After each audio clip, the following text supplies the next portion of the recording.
Hello Internet, I'm Jackie Fox, and for the purposes of this recording, I'm just going to be playing some arena in the background. I haven't done much this week, so it probably won't get very impressive for a little while. But what I wanted to talk about today is, while I was gone for over the last 2 weeks, I was playing around with kind of trying to do a bit of a scientific study that would ultimately resolve a lot of the questions that were opened in my Moogle Cloak videos. Those videos managed to get quite a bit of community feedback, and I absolutely appreciate it. I would also appreciate it if you'd load. And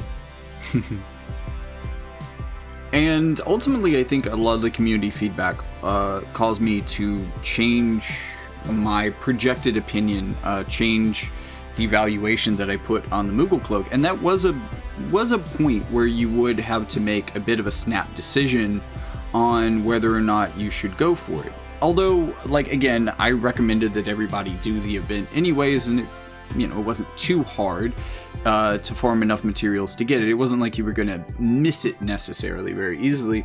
It's just, I thought maybe other things should be prioritized. And for most players, I still think that is a good position, but specifically the question came up, what about Sephiroth? Because he's a very important niche. He is very much the most popular unit in the game at this point. So, big niche. The question becomes, for Sephiroth specifically, is it worth getting it for him? Is it, and I think a part of that question for me, and I understand if it's not the same for you, a part of that question for me is should I use the resources that I could perhaps use otherwise? Should I, because getting the recipes and then just not crafting the Moogle Cloak gives you access to a ton of things that you would otherwise have to grind through raids. And personally, it kind of feels a little bit easier because you can background farm Trials of Reckoning, you can auto farm the bosses. That's a lot easier than raids for me. So having access to those materials in a really easy format, do I want to spend them on this? That's a big part of the question for me. Now, just an observation about kind of the general community is that there usually isn't a lot of talk about how we have come to the conclusions that we've come to. And often when any sort of justification for our conclusions is offered, it is usually based on our personal anecdotal evidence or experiences. And especially in a game like this, where player experience can vary tremendously, just depending on which units you picked up and when, I don't think that anecdotal evidence is a good way to answer big questions. Now, naturally, that was a question that needed to be answered rather quickly, and this is not a method that's necessarily designed for speed. If you were so dedicated and have the time, you could do it quickly. I'm not saying that you couldn't, but devising a real good, data-based scientific study of which pieces of equipment are better in the meta, where, just taking a bunch of data, running it in the cleanest way that you could, with the cleanest methodology, with the most controlled variables you could get, I think would ultimately result more applicable observations, more generalizable observations than just kind of anecdotal experience-based things that may have major blind spots in the fact that you have certain things and other people don't. Because we're talking about how you equip one unit in a team of potentially 3 units. I could have better units to go with Sephiroth for a certain game plan than you, and therefore I would favor different equipment and stuff, and I would have a different experience of what is good than you. So, my idea here was to try to control for simply 2 variables, and that would be the second and third equipment slot for Sephiroth. The first slot I decided that just obviously the Masamune was his best in slot. There's not a lot of katana competition, and it is far and above better on him for a lot of the things that I would want to do. So that, we're not arguing about that. That's getting put on there. What build you go for, that's kind of up to you. So I should have run more of this experiment with an assault version. I built a critical version because of a build that I was excited for. I have enough recipes farmed already that I could build an assault, and I probably should just for the sake of this test. But I actually am, and I'm still like currently running a critical version of the Masamune on him. And for the build that I'm running here, that actually works pretty well. So, let me look at my notes again. I actually took notes so that this would be well structured. So, I guess we're on to part 3 of my notes, which is my hypothesis, because I actually had 2. I had what was essentially the community hypothesis, which was kind of the wisdom of the crowd that showed up in my comments, which was roughly that, for whatever reason, it is believed that the Moogle Cloak is the best in slot non-TMR equipment for him. Like, you use the Masamune, like no one is questioning that, and that's a pretty obvious choice.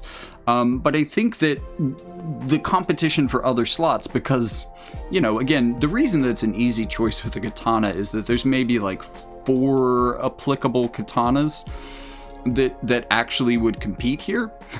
But when you're talking about accessories and armor, well, that really opens the floodgates to a whole bunch of stuff.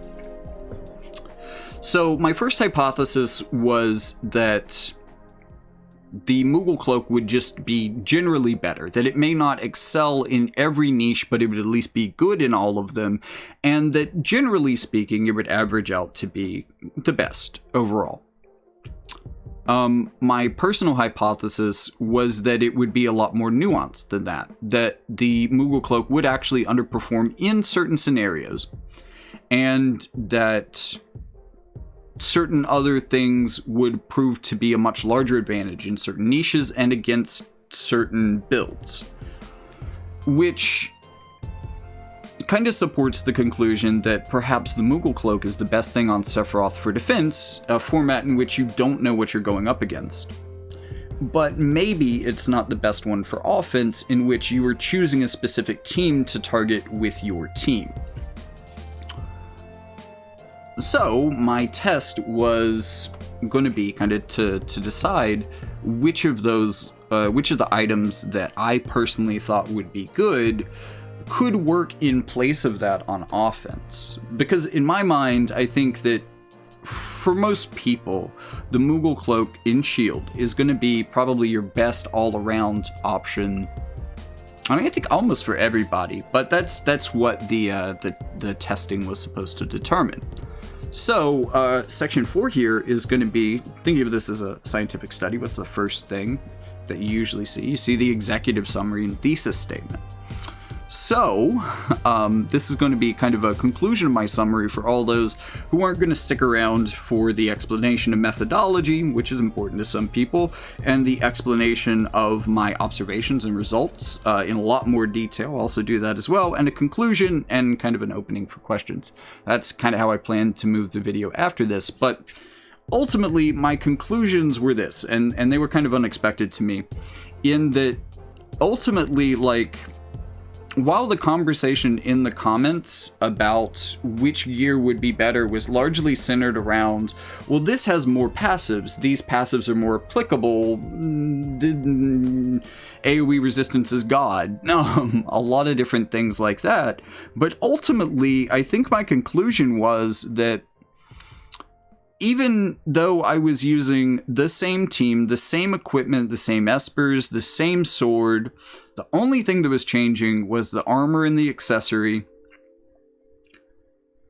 What the armor and accessory were, to an extent, there's an asterisk on that I'll have to explain a bit later, wasn't very impactful in almost any scenario.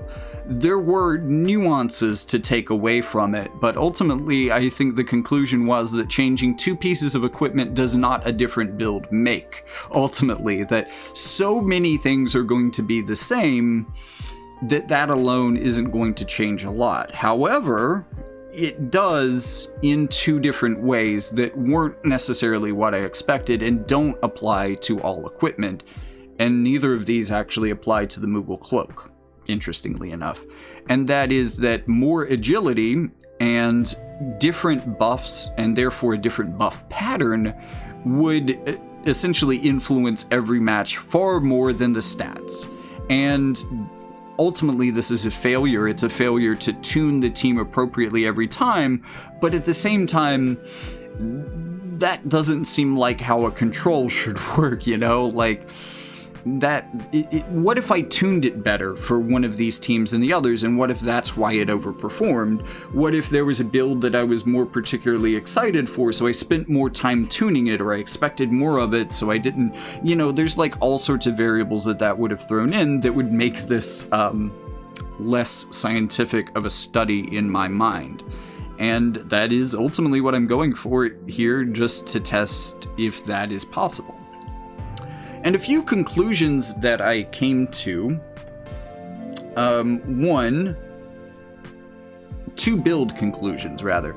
The preferred builds that I would say, based on this data, based on the things that I tested, which was a variety of clothing TMRs that had different buffs, which ultimately I decided that maybe you want a TMR buff if you aren't in a place where you can run Masamune and waiting. If you are somehow in a place where Masamune and waiting is viable, and really its viability depends on Sephiroth's ability to apply it to both of your allies at once, because if he casts it multiple turns, that's just bad. In which case, maybe you should either retool your team, or you should turn that buff off and maybe play around with giving him a TMR buff. But ultimately, the TMRs that I found to be most effective on him were the faster ones. And usually, it's not necessarily important that you turn the buff on. And one of the faster TMRs that I thought was particularly good for this, the one that I'm actually running on him in this build, and the reason that well, let me make sure I have the buff on, but in theory, he will practically never use it. But I have a Yakas TMR on him. Yeah, okay. So he's got like an Asuna barrier that he can cast if there's nothing around for him to kill, which is unlikely. I'm not expecting him to be a support, but that's a really perfect buff for him to have on conditionally, I guess. Sure, why not? It's pretty fast. Arguably, I could make him even faster by running bells, and that, again, if you have the buff off, because really, your AI is not working right for Sephiroth, in my opinion, if he's not casting Veil of Woe. And I've seen a lot of Sephiroths that don't cast Veil of Woe. And anyways, I consider Veil of Woe to be preferable to Illusory Bell, because that big, the big barrier that exists on it, as long as you don't get hit by a chaining move, that is huge for his survivability. And keeping him in the game that extra turn is so many times going to be wildly more impactful than whether you have 10 more AoE resistance on your armor. That you know, get that settled first. But then after that, my recommendation would be to use a TMR that gives you basically the most agility, but also maybe preferably a buff that's only going to be used conditionally so that it doesn't interrupt your initial buff order. Because that was a thing that threw different teams just way off compared to what they should have been, and really, really messed with my data.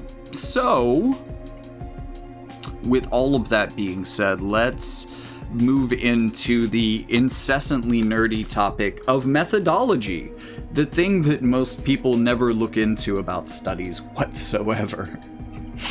And the methodology is actually incredibly different than what I'm doing right now. This could not be more different than my methodology. In that, you know, as I've said before, this was on a set team. So the other two units that I was using with Sephiroth never changed. The Espers that were on the team never changed. The vision cards equipped to the team never changed.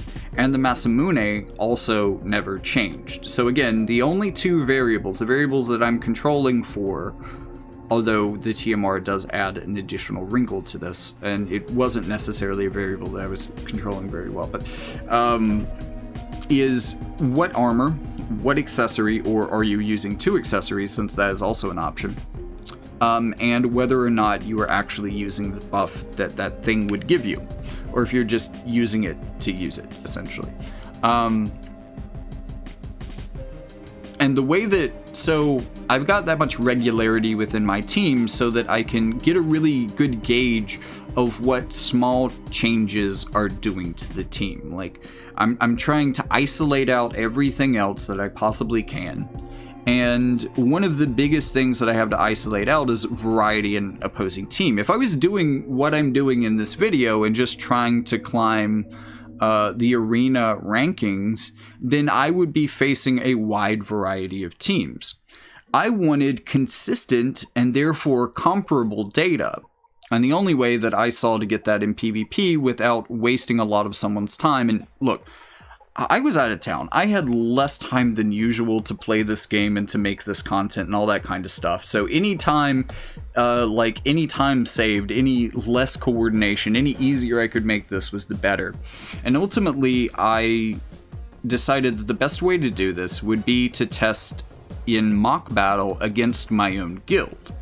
And that actually worked out pretty well, with the wrinkle being that where I live in the world, mock battle time exists between, I want to say, either 3 or 4 a.m. and 3 p.m.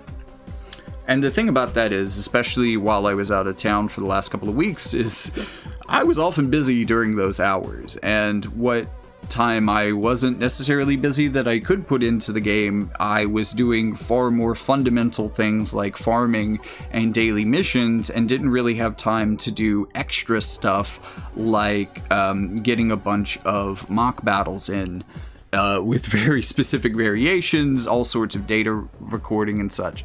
So the first real wrinkle in my methodology came when I started doing this testing. Like, I don't know, I was thinking, you know, if I space this out over a couple of days, I can do like 10 runs a day or something and just build up the data over a couple of days. And then limited ended like 3 days, 2 days later. So I had that data set, and it was way too small to do anything with, because just the amount of random chance and its ability to screw around with me in any given match, especially close ones, was just bad. Because a lot of these matches were relatively close. Like, I was trying to challenge the builds that I, you know, thought would be most dominant. I'm not trying to fight B tier trash with my Sephiroth. I pulled a Sephiroth for a reason. I'm going for the top. So there were some tough matchups, is what I'm saying. And in a tough matchup, especially against Evasion, which is was just really hit or miss for me in a way that I'll get into in a lot more detail when I talk about results. Having an especially small data set, just, it didn't feel like you could really determine much from that. It felt like the data set had to be much, much larger to start to iron out those irregularities and get to see what things are like in the long run, overall. And let me think. What were the teams that I was testing against? I did Fire Evasion. I did kind of a Dark Mirror.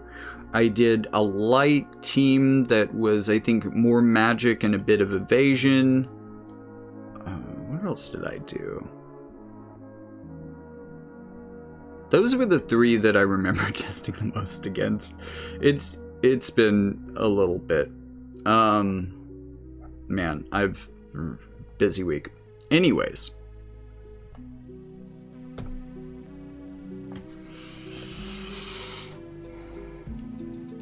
I think at this point, I've definitely explained all of the issues that I had with my own methodology, so I can get into a more detailed explanation of the results at this point. And that is to say that there were a couple of combinations that worked for me, and there were a couple of really interesting observations. One of which is that I actually don't really like the Alexandrite ring on him that much. There's not really a situation where that is a good choice, unless you're going up against, I think you could get away with it against like Yuffie, King Mont, Valentine Zildira, or anything less evasive than that team. Because ultimately the problem is that Sephiroth really likes Hell's Gate when he has a choice. And if you make him accurate enough, he will feel like he has a choice. If he's not super accurate, especially against a really good evasion team, and Fire Evasion is probably the premier evasion team at this point, he doesn't think he has any other choice but to use his guaranteed hit, which is ultimately good against everyone but Yuffie, because since you haven't built up his accuracy, and she probably, if they fucking got their buff order right, if they didn't, it can be a little bit of an easier fight for you for sure. But, you know, she's going to be more likely, probably closer to 50% dodge rate on your guaranteed hit moves. So you're going to be in a situation where if you have less accuracy, you're hitting the non-Yuffie targets on the team very consistently. But often putting yourself in a situation where no one on your team can hit Yuffie reliably, at least until her buffs run out. And if you're waiting that long with Yuffie, you're having a bad time. Like, even if you win, it's a Pyrrhic victory, honestly. But the opposite of that scenario, in which you have an Alexandrite ring on, isn't usually that much better. If you can hit Yuffie with Hell's Gate, that's great. He really loves that. Then he gets a slash attack resistance penetration, or as I like to call it, slarp. He gets a slarp up, and he really enjoys slarping on them bitches. So if he can hit Yuffie with that, that's great. But I think from kind of manual fights against the team that I was testing against, my hit rate against that Yuffie is, with the Alexandrite ring, somewhere between 60 and 70%, and without the Alexandrite ring, probably closer to 50%. So, you know, having a 2 out of 3 chance to make a crucial hit land is pretty rough. And the thing is, Yuffie actually isn't as evasive as Sorrow. It is all this extra stuff that makes her effectively more evasive than Sorrow. But if we're talking about just like regular evasion, Sorrow is the more evasive of those two characters. So in the opposite of that scenario, you often find yourself in a place where your AoEs might be able to hit Yuffie, can almost definitely hit Valentine Zildira if she's a problem on the field, but you probably can't hit Sorrow still, and you aren't going to be using the guaranteed hits that would definitely hit Sorrow, at least as long as Yuffie is on the board and has Brumal Form up. So, at least for the build that I was testing, and this is another issue in the methodology I don't really think you can iron out, honestly. It was kind of a damned if you do, damned if you don't situation, because the rest of my team wasn't able to support me with guaranteed hits enough. Like, the brunt of fighting the evasion, the brunt of countering evasion, was really landing pretty heavily on Sephiroth's shoulders, and the right build for each side of this team is different, so it's just rough. But I think that either of those builds would have their merits. I think specifically like the Alexandrite ring would be better in that scenario, but you got to build the rest of the team to be able to deal with that kind of stuff. Sephiroth cannot do it on his own, and, you know, you have to prioritize whether you want to prioritize him being able to hit Yuffie or you want to prioritize him being able to hit the rest of the team. And it's far easier to find a unit that can hit the rest of the team than can hit Yuffie. So typically that's kind of the duty you want him on, but outside of that scenario, if against any other evasion team, do not run the Alexandrite ring. I really think that against any other evasion team, that the Moogle Cloak or like the Thornlet even are much better choices. And out of the things that I tested, at least for slot 2, these were ultimately where I landed. So the one that I'm using right now, this is my preferred offensive formation. And this is going to be, again, you could put more agility here by using something like Bells. That would give him, I believe, 2 more agility. And he's not, like, super fast. Maybe I should optimize his Esper for agility as well. Keeping in mind that I only have Resonance with 3. Okay, Odin it is. Not sure how I hadn't done that earlier. 111. Okay, that's much better. I don't know. I could still get it higher. How's the rest of the team? 104. Okay, I was trying to keep him kind of more in line with them, I guess. I might have been handicapping his agility to keep up with them, but that's fine. We'll see how that works. And alternately, if you're running him on defense, I would swap out the crit katana and the Thornlet for the Moogle Cloak and an assault version of his katana. And let's see how Quicken does against him. Now, here's the reasoning behind these decisions. Because you've listened this far, you might as well get the long story on why I feel the way I do about these things.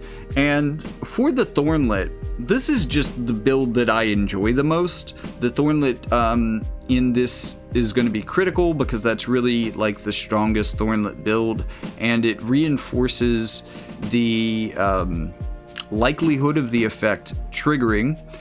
That's also why I'm running a critical version of the Masamune, even though it does cut my attack by a little bit.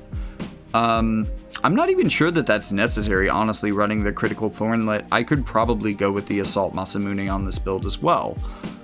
But basically the theory here is that his LB is going to be awesome regardless. If you can get him to crit reliably, then him hitting agility down on people is basically just a way to increase, you know, like the thing that other than like buff order, and look, if you've seen any of my team building videos, you know that buff order can drastically change things even if nothing else changes on either side other than what buffs are on or off.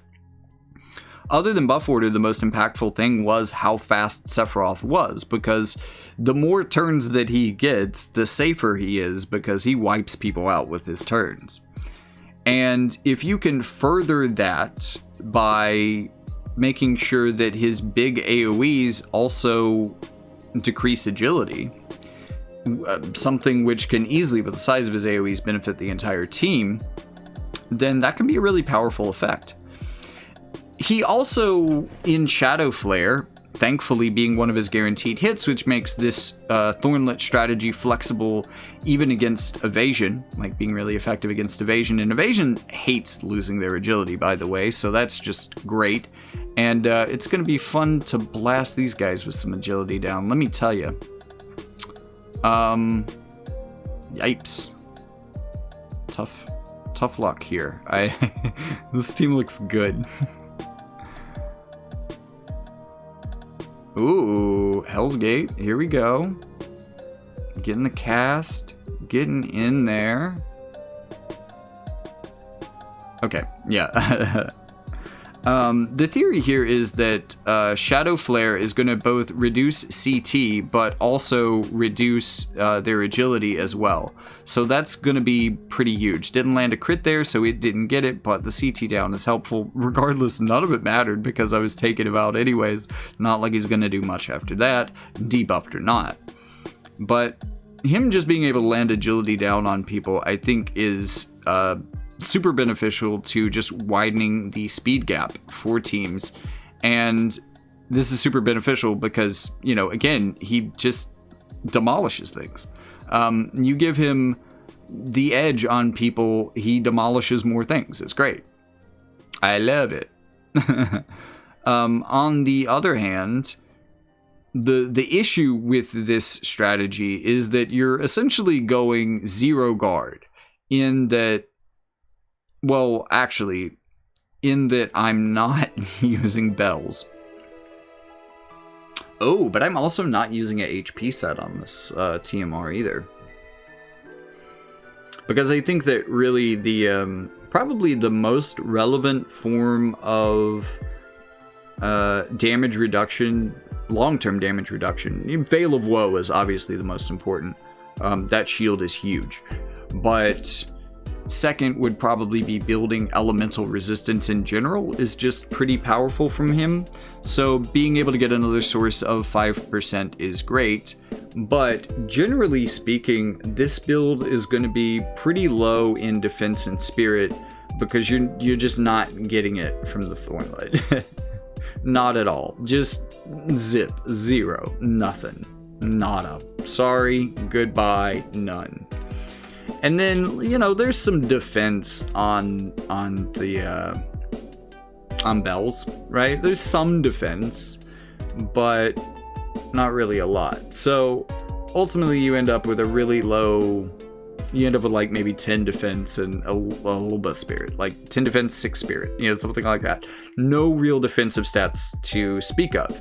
Instead, increasing that agility gap is going to be the way that he most effectively reduces the damage taken because, you know, I think if any unit was ever a good candidate for the best defense as a good offense is just gotta be Sephiroth. I mean, come on, you kidding me? That being said, I think that this is the best build for defense. We're seeing that we're actually getting up to at least moderately decent defensive stats all around. We have a bit more HP this way. We've got that AoE resistance as well. So I think that this is going to be a bit more universal and also maybe useful in higher metas. So probably a good time to be shifting to that myself. Ooh, FFBE, huh?